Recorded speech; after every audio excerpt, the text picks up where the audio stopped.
The following podcast contains strong language, substance abuse, and themes of suicide. Listener discretion is advised. Hello? Hello? Hello, hey. How's it going? I'm cool, Jordan. Yourself, man. How you doing? Yeah, I'm good, man. I'm good. Long time no speak. Yeah, so listen, hey, what's happening? What's this interview thing? Well, we are making a podcast about all things spiritual, and I thought who better to interview than yourself? Are you free tonight? I could be, for a short while. Yeah. I was going to suggest we go for a pint. I'm up for a pint. Okay. How about I meet you up there about, gives plenty of time, 8-ish. 8-ish, that sounds good to me. Yeah. Okay, nice one, Jordan. All right, we man. must have a gather and see you. Yeah, absolutely. It'd be good to see you. All right, mate. All right, mate. I'll speak to you in a bit. Catch up later. All right. Ciao. Bye-bye. Bye. Yes. Get in there. Well, that went well, didn't it? Went very well. That was a phone call with a man who goes by the alias Cosmic Feather.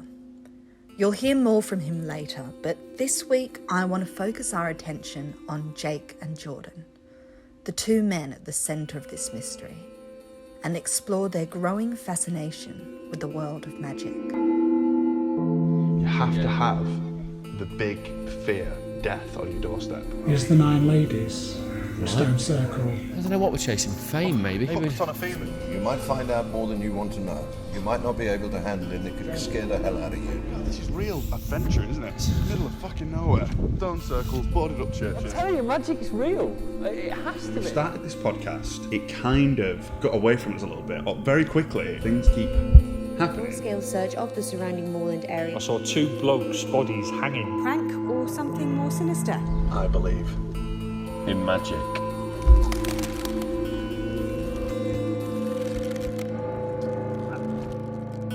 My name is Susie Edwards, and this is Bodies in the Trees, the last recordings of the Unknown Book Club.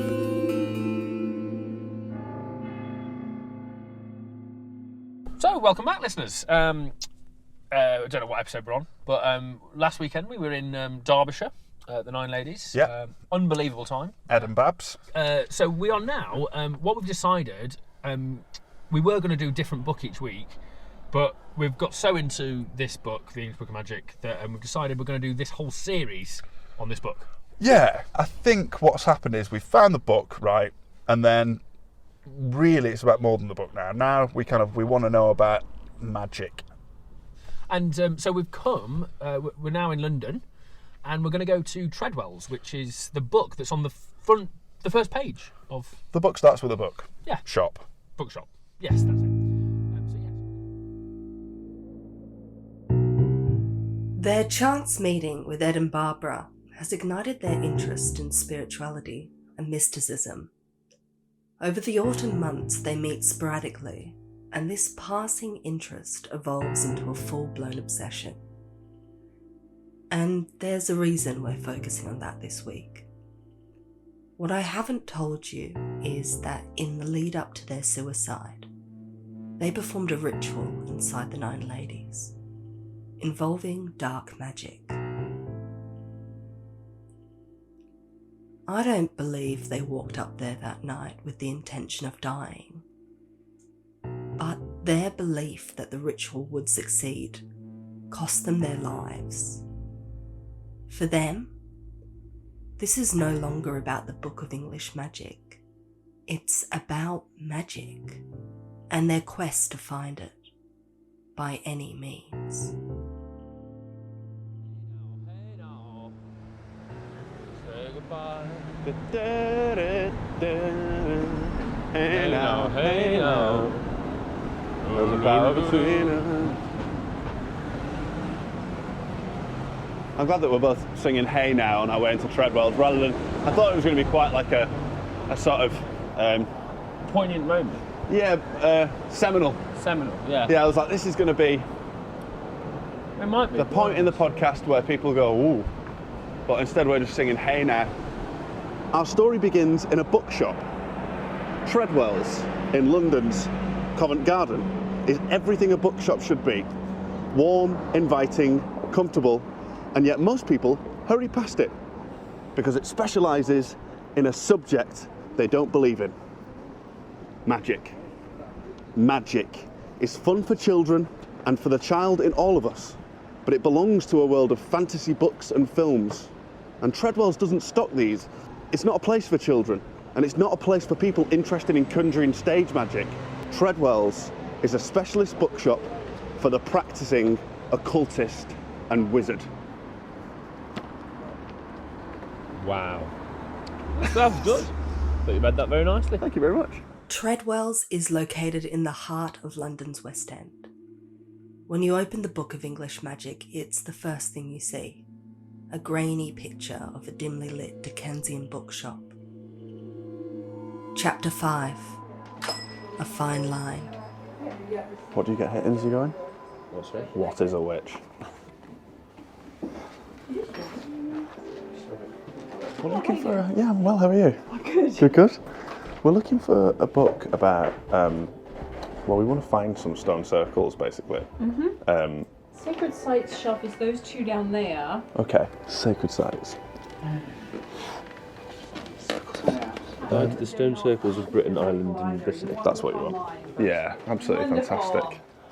Perfect. You got what you need. Now you can get what you didn't know you needed. Well, the most bizarre thing we've got to share this with you. So we found this book in a little bookshop in Derbyshire. Oh my gosh! And it led us on this kind of crazy journey. We ended up in Buxton. We ended up talking to we're making a podcast about it. The reason we're here now is because the start of this book. I've got it opens at Treadwell. I've got it in my bag. The whole book opens at Treadwell's, and I phoned up the author. I'm like, "You opened the whole book at Treadwell's?" He said, "Yeah." They did a little interview on the page 2. Oh, really? Is it? So I've read what you... Incredible. Wow. So you're in the book? Yeah, I'm in the book. I'm in the book twice. One is in the interview on the first couple of pages, and then there's a chapter on the Golden Dawn, the Order of Golden Dawn, Magical Order, that interviews with me. Amazing. Christina Oakley Harrington, that's me. Dr. Christina Oakley Harrington, writer of the book Women in a Celtic Church, American academic, and owner of Treadwell's. Well, it's an absolute pleasure to meet you. Oh, it's really lovely to meet you. It's so nice to meet you. Great stuff. Do you do podcasts already, or is this going to be a special one? No, we're in the process of we're making it at the moment, so we're going to edit it together retrospectively. It won't be like a live kind of thing, like a limited series. Like a year-long project. What's happened though along the way is that I've got quite interested in magic. Very interested. And I was wondering if there are any kind of like spell books or anything like that you would like anything to do, any like kind of like you mean the history? Any cool? No, I don't. I mean like an occult book. All the really, really old, interesting occult books are in private hands, and they don't ever come up. They very, very rarely come up for sale. Yeah. Really? So if they, when they do, we have them, but that's really once every 5 or 6 years we'll have a like really, really old spell book. And most spell books are actually in paperback. So they're not sexy to look at. What happens when you do them is pretty odd, but the book itself is pretty I don't suppose you ever fancy being interviewed, do you, at any point? Sure. Really? Yeah. Oh, great. Well, I think we'll definitely be back anyway. Having scoured the tapes, I can't find any recording of a return visit to Treadwell's. Treadwell's bookshop is now closed to the public. If you'd like to reach us, please email us on... I sent them an email, and it appears they never went back. But they did leave a piece of Blue John. Just for the tape, I'll just put some Blue John in Treadwell's.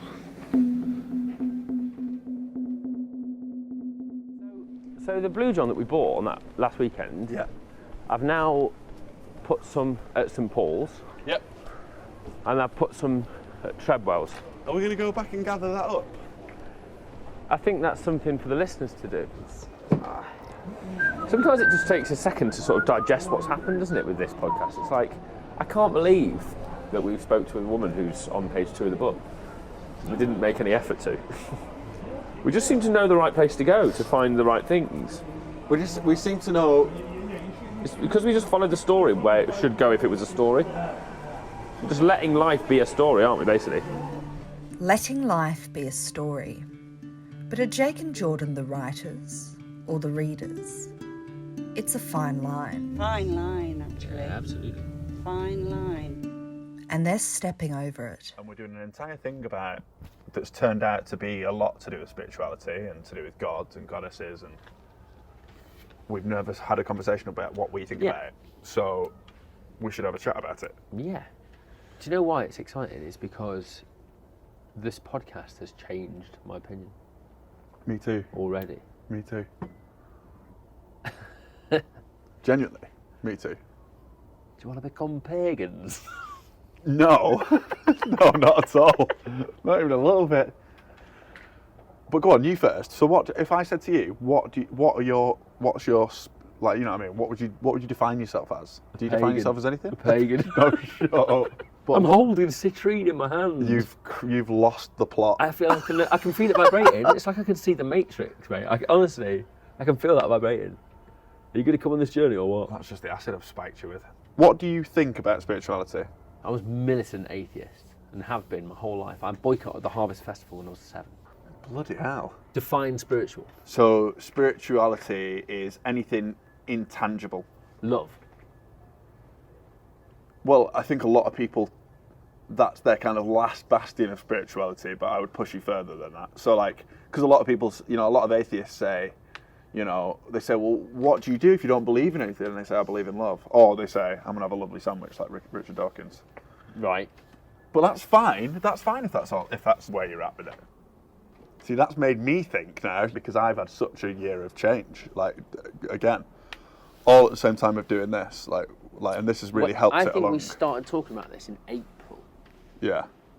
Well, if 5 months. So if I really quickly, 6 months. Chart back, so like, I had a bit of a bad time with religion. So I was raised Christian. I bought it until I was about 17. Right, wow, really? Yeah, but what I mean by that, though, is properly grapple with the concept of good and evil. So then I started to freak out. I was like, well, if it's not some external thing and it comes from you, that means anyone can be bad. Anyone can do a bad thing. Anyone can do a good thing. I could do a bad thing. And then I started to think that I was evil. I was convinced I was evil. I was like, I'm going to fucking kill someone. I'm going to do something awful. And there's nothing... Because going crazy was always my biggest fear. Still is. Slytherin! No word of a lie. For a year, I didn't mention it to anybody. You just described adolescence, basically. Yeah, I was having an anxiety attack. Yeah. And I framed it in this mad way. It's changed. Because of that, I became a militant atheist. So militant. Me too. And to the point where, and this is still, in some ways, this is how I feel, where I would look at people, and I think people struggle to understand this about atheists, like true atheists. They are scared of the fact that they live in a world where people believe in magic. It's terrifying because you're like, shit, everybody in this world is insane. They think like everybody, like all the religious people think atheists are heartless.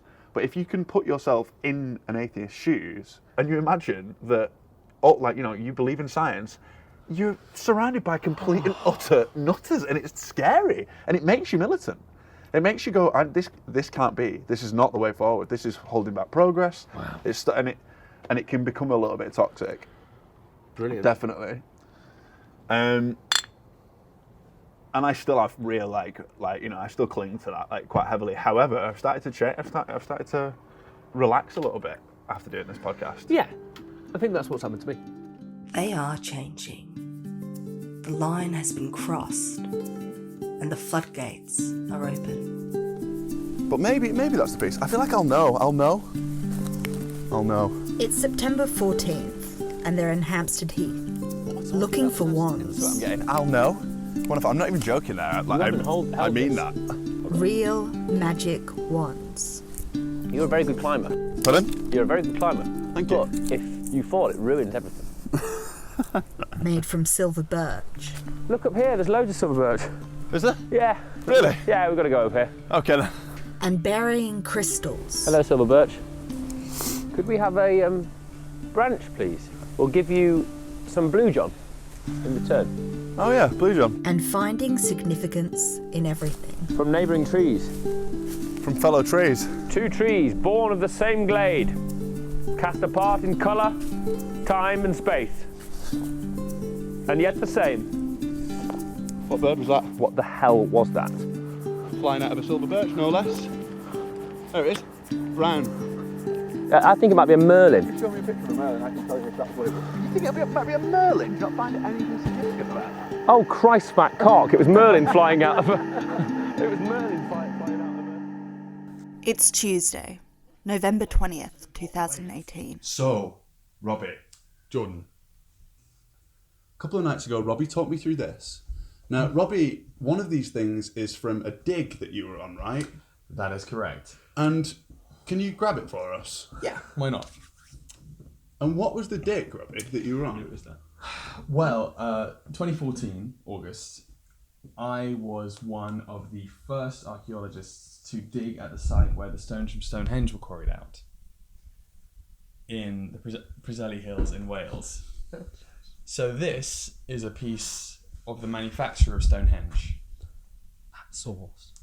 At source.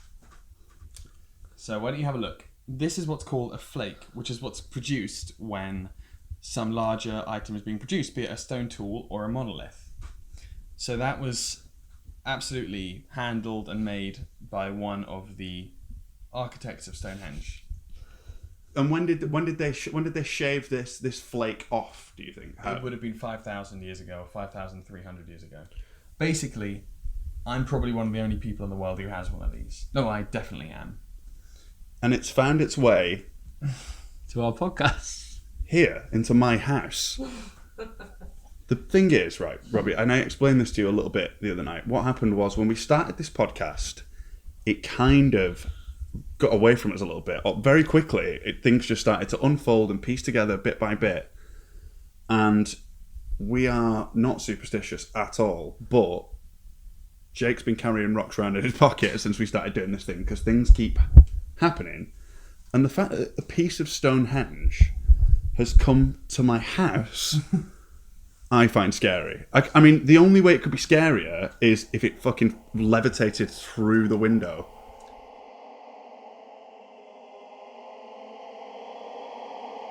Chapter 6. The Warning.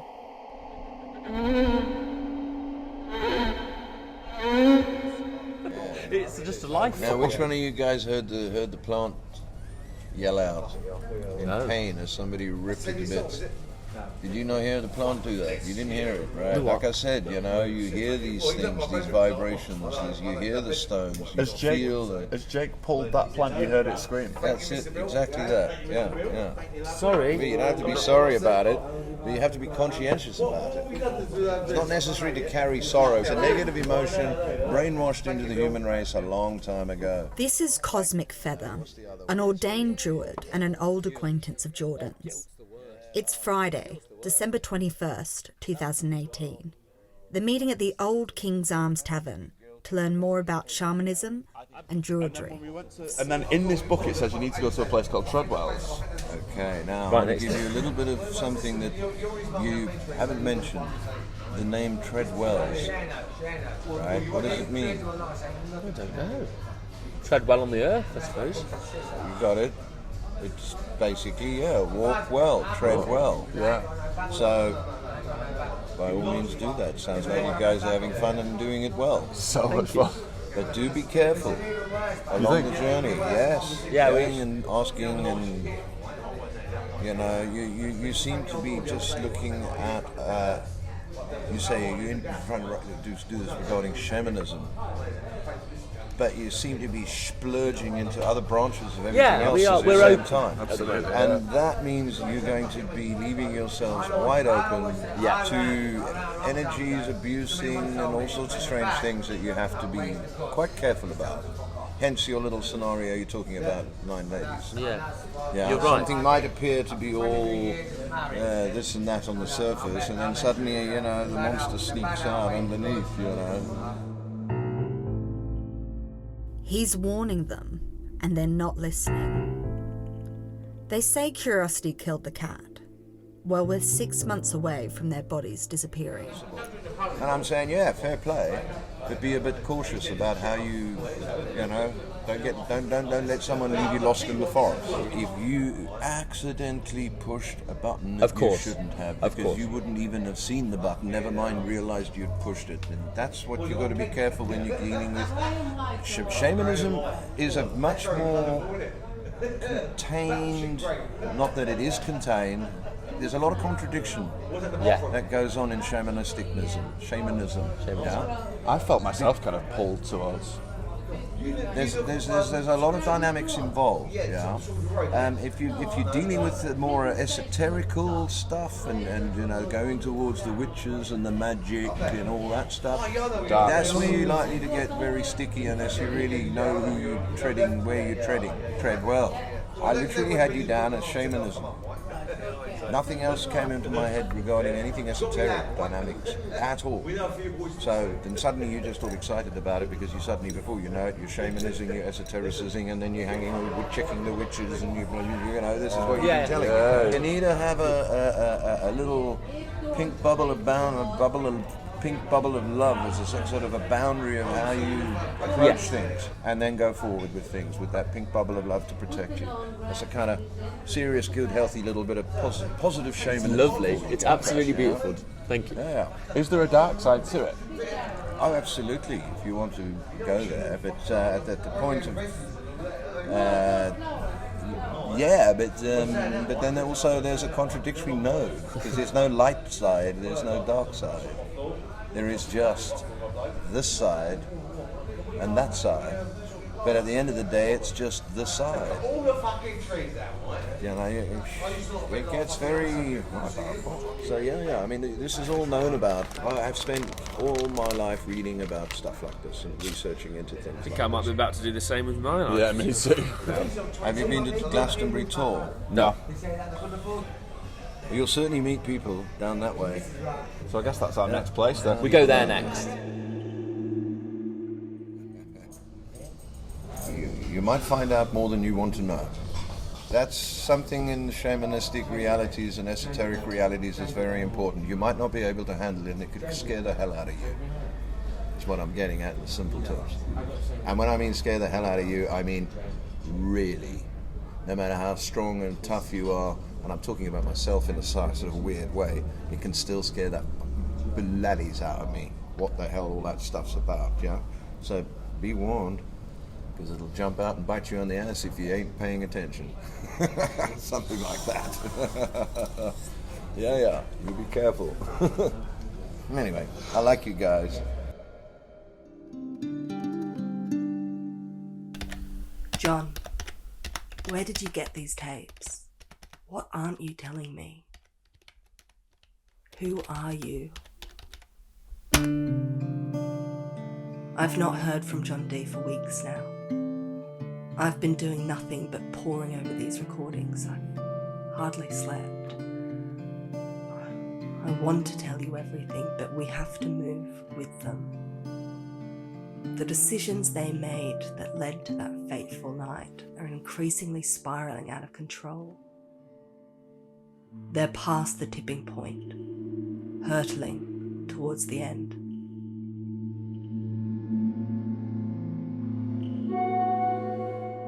Susanna, you have all you need. Do not try to find me. Find them.